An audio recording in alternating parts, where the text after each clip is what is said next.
very few people believed this moment would arrive.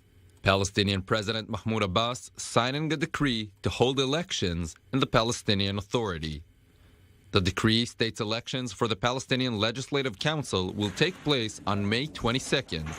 Presidential elections are planned on July 31st. We have gone 15 years without general elections for the presidency and parliament, and therefore it is a new event for us. The committee is ready for any electoral event, but there are people who have not participated until now in any electoral process, and therefore it is a new event.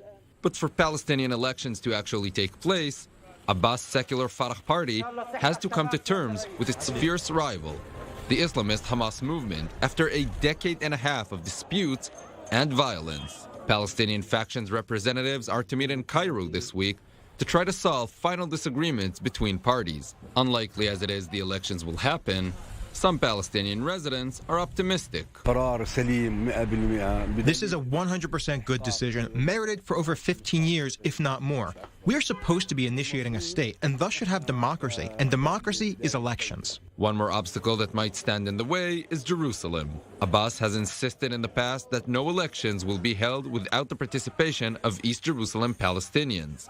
Israel has to give its approval for this, and it's unclear if it intends to do so.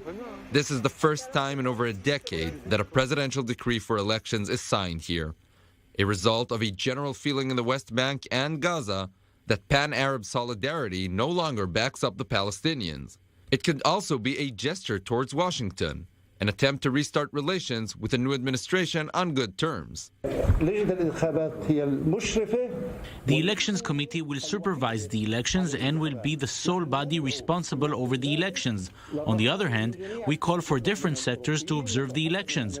We call upon the Europeans, even the Americans. We call on everyone, and we have no problem with observers. But there is still a long way, full of challenges, until Palestinians head out to the polls.